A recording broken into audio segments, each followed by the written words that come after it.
যদি কবু হয় অব্যক্ত ব্যথায় তোমার আহত মন, বিরলে তখন শুকনো স্মৃতিতে করিও রোমন্থন। যদি কবু হয় অব্যক্ত ব্যথায় আহত তোমার মন, বিরলে তখন শুকনো স্মৃতিতে করিও রোমন্থন। যদি কখনো যে ব্যথা ব্যক্ত করা যায় না, যদি এই ব্যথা তোমাকে আহত করে, তখন নীরবে বসে অতীতের স্মৃতি যা ঘটে গেছে ওইগুলো মনে মনে চিন্তা করলে আরাম পাবে, স্বস্তি পাবে, দুঃখ ঘুচে যাবে। এটার অর্থ এটাই।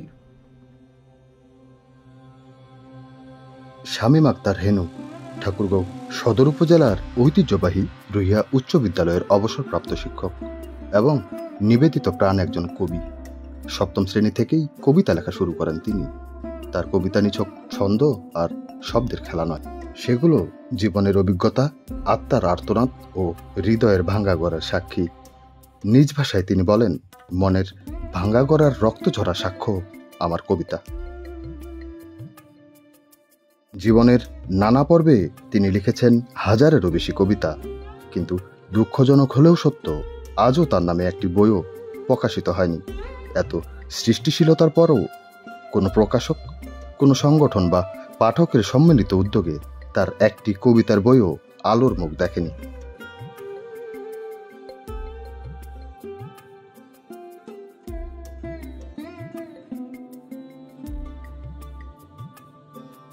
কবি শামীম আক্তার হেনুর জন্ম ভারতের পশ্চিমবঙ্গের দিনাজপুর জেলার ইসলামপুর মহকুমার চোপড়া থানার লক্ষ্মীপুর গ্রামে। সেখানে প্রাথমিক শিক্ষার সূচনা হলেও তার পিতা মোহাম্মদ বজলার রহমান পরবর্তীতে পূর্ব পাকিস্তানে চলে আসেন এবং দিনাজপুর জেলার আটোয়ারি থানার বর্ষালুপাড়া গ্রামে স্থায়ীভাবে বসবাস শুরু করেন। শিক্ষক ও কবি হেনুর শিক্ষা জীবনের বেশিরভাগ কেটেছে ঠাকুরগাঁওয়ে।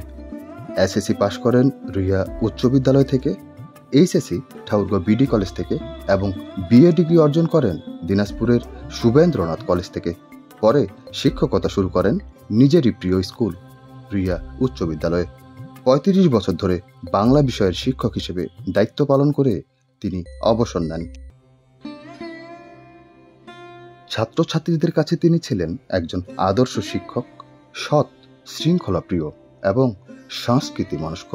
কিন্তু আজ জীবনের শেষ প্রান্তে তিনি এক কঠিন বাস্তবতার মুখোমুখি। ঠিকমতো চলাফেরা করতে পারেন না, শ্রবণ শক্তিও হারিয়ে ফেলেছেন। তার স্ত্রীও অসুস্থ। জীবনের এই সন্নিক্ষণে তারা দুজনেই চলেছেন নিঃশব্দ সংগ্রামের পথে।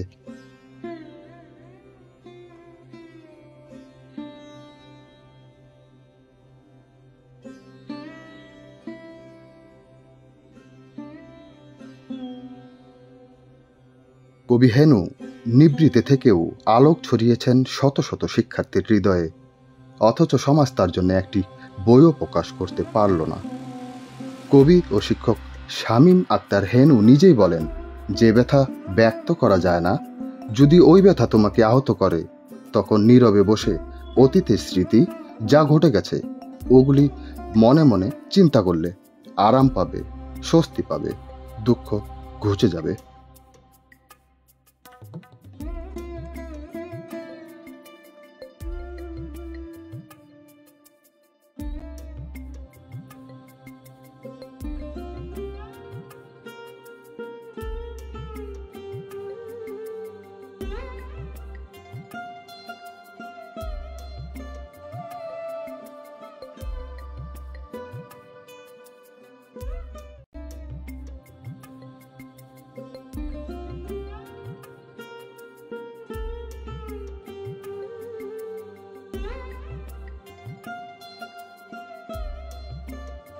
সঠিকভাবে ইবাদত না করলে বেহেশতে যাওয়া যাবে না।